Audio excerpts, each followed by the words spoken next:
Nicely done for Nick. Keith, don't steal that. There you go. All right, next up, founder and CEO of Chainstone Labs, ladies and gentlemen, Bruce Fenton. Here's your handle, Bruce. Hey, everybody. Good morning. How's it going? Thanks. My name's Bruce Fenton. I'm going to come to every single one of these. It's really great to see what a huge crowd and how this has developed. Mo's done a great job. Hope that everybody has as good of experience as I did. Coming to one of the first ones of these, or the first one, was an interesting, life-changing experience. It was one of the things that put me on this road to crypto that I've been sort of delved into ever since. I'm going to cover a real quick method called SpaceSuiteX, which is an open source method for analyzing digital assets. So it's just a quick, simple acronym, basically. I'll go through the letters. It's an acronym that looks for 10 things. You'll notice it's 10 letters. 10 things you should look for in considering a digital asset. Could be Bitcoin, could be an ICO, any digital asset. I'll go through this method.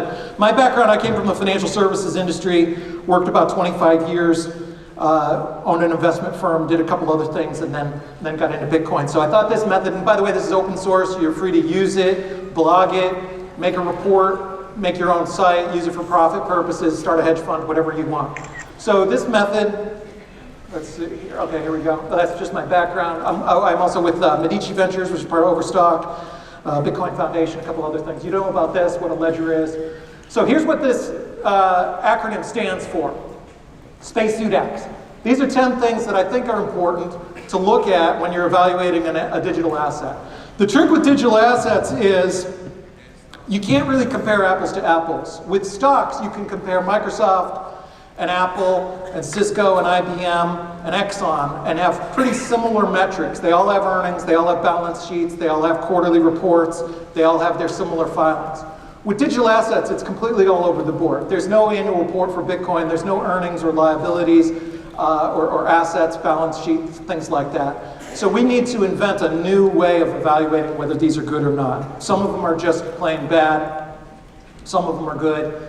This hopefully is some tools, and also it's something to look at other than market cap. Market cap is a very misleading indicator because, as many people have pointed out, if I created Bitcoin today, for example, and the first 7,200 coins came out in day one, and you bought one of those coins for $10, say, yeah, sure, new Bitcoin, or we call it Bitcoin 3, or whatever, however many we're up to, Bitcoin 10, and we came out with it, and you bought one coin for $10, then the market cap is almost as high as the real Bitcoin. So does that make any sense? No, it doesn't. It's the same thing as people have said, I make a new coin, issue 1,000 coins, sell one for $1,000, you have $1 billion market cap. So anyway, those 10 things are things that you look for. Security, and I'll go through these actually one by one.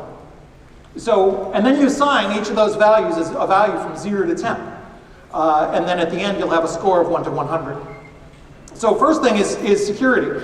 How secure is this blockchain? How secure is the smart contract? Most digital assets are based on ERC20 tokens on Ethereum. So you want to see how secure is that? There's been some problems with some. How secure is the contract? And then also evaluate how secure is the Ethereum blockchain or whatever blockchain it is on. Bitcoin has a very secure blockchain, for example, that has been tested and proven and attacked, so that would probably have a very high rating for security. What are you getting for your investment? Is this usable? Is it a security? A lot of times people make a mistake saying, oh, this ICO is super cool, I don't want to pick on any ridiculously bad idea because it might be a real person's idea, but they're going to do something really, really stupid and it's going to be great and make a bunch of money. Okay, maybe, but how do you know you're going to get any of that? Could be a great idea, but if you don't participate in it, and that's the problem with a lot of these scammy utility tokens. Typically, utility tokens are either illegal securities or they've got really good lawyers where they made it not a security, but the purpose in most of them isn't to have a utility or have anything that's useful for you to participate, it's for them to raise money. So the ICO people sit around, they say, let's raise a bunch of money, everybody's raising money, people are throwing all kinds of money at stupid things, we can raise $50 million. How do we do it? Call the lawyers. The lawyer says, don't be a security, man, that's good, big trouble. Make a utility coin. So then they go back and they say, okay, here's our plan. We're going to put dog training on the blockchain. All right, whatever. How do we make it a utility? I know, we'll make a token, and you got to pay for the token to get the dog training. Those aren't going to work. It's essentially a roundabout way for people to avoid securities laws. Unless you're really getting real utility, you're not getting anything. So what are you participating in for your investments beyond having a good idea? Same with Accounting and legal. You know, how do you know how many tokens there are? Is this legal? Is it illegal? Maybe you don't care.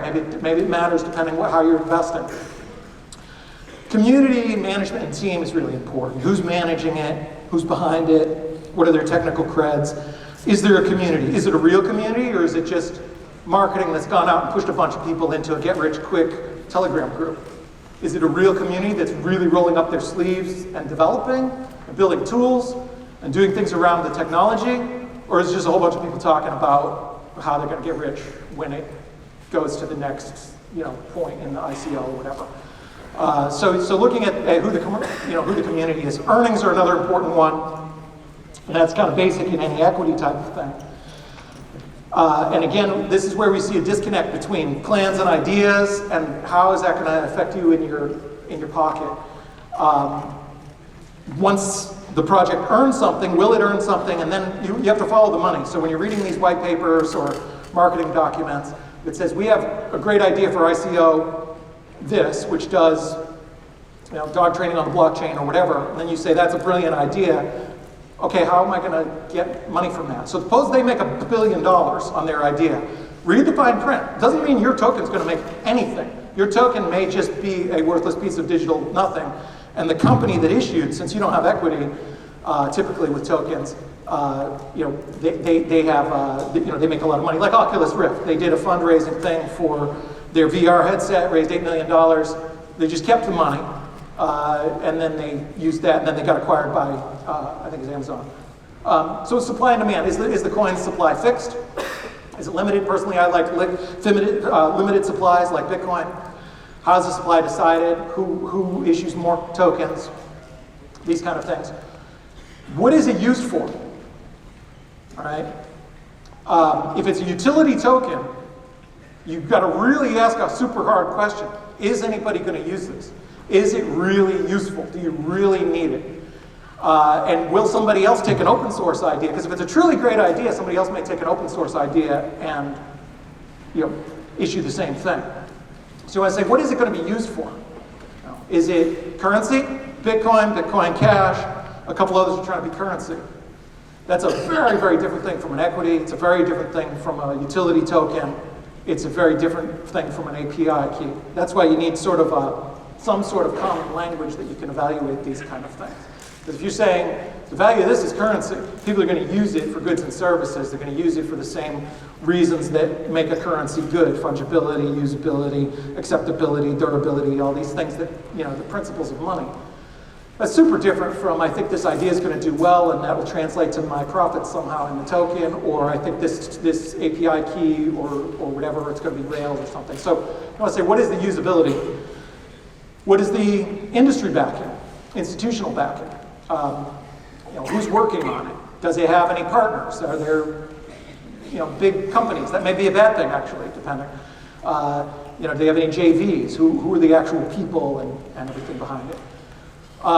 Technical is really key also. With a huge number of digital assets, it's interesting. A lot of people jump into digital assets because they want exposure to blockchain, because they believe blockchain technology is going to be a good thing. I believe that as well.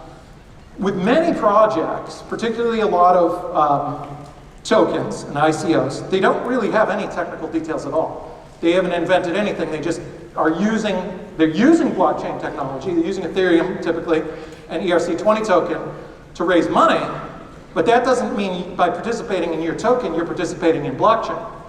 It's like saying, if I buy a book on Amazon, I'm participating in the internet. You sort of are, but you're not going to generate profits from that. So it's important if you believe in the technology. Now, that may not matter. In some cases, you may say, this is so usable, I don't really care. I think it's going to be a good investment, even if it doesn't have unique technology. But in many cases, it makes sense to look and say, well, what are the real technical details of this? Is it just piggybacking on another project?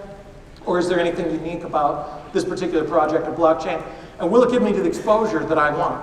If I want exposure to VR, maybe I go into a VR fund or something like that. Will it give me exposure into blockchain if that's what I'm looking for? X factor. In case I forgot anything, you add that in there. Be careful of that. You may say, something unique about it, something you like about the plan or the team or something like that.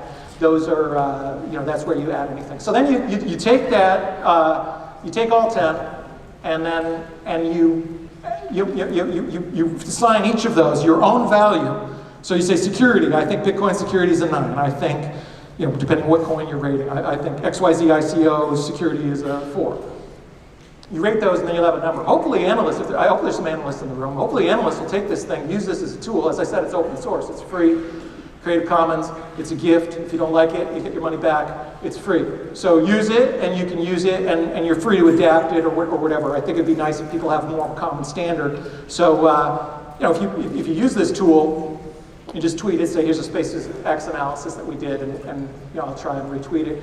Here's some more information. I'll cover a couple quick more things. I'm actually ahead of schedule. I talk sort of fast.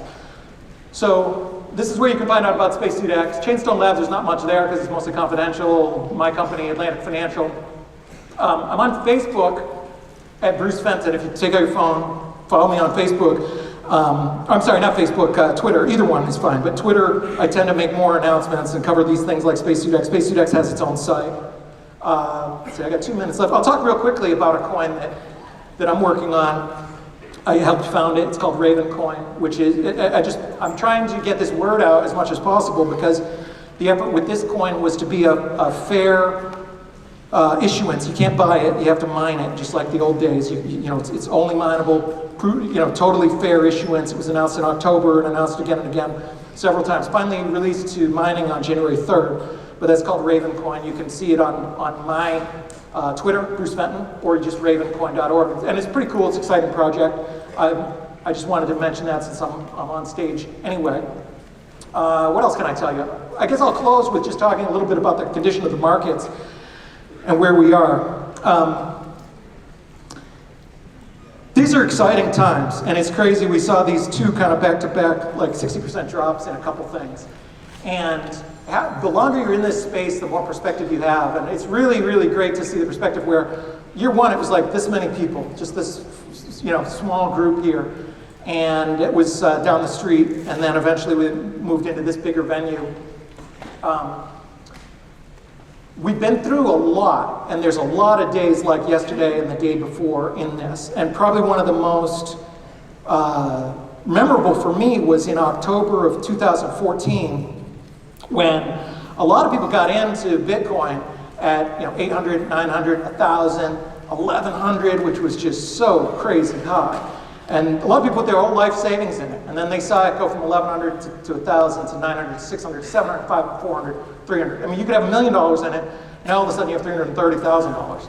And I went on a stage at Jason King's conference in Orlando, and 15 minutes before I went from 330 to 230, just like that. And you really start to wonder, is it gone? Was this real? Maybe it was all just phony. All of the news declared that Bitcoin was dead.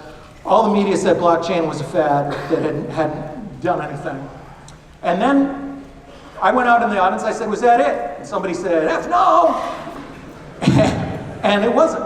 And we stuck with it, went through this long period of almost no growth, and stayed, and then it went down even more to the hundreds range.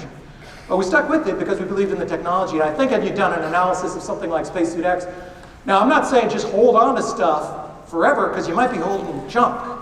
And hopefully SpaceSuiteX is a tool that will help you determine whether this is an asset that has some real value or not. And that's my goal. As I said, it's free, it's open source, it's a gift for you to use.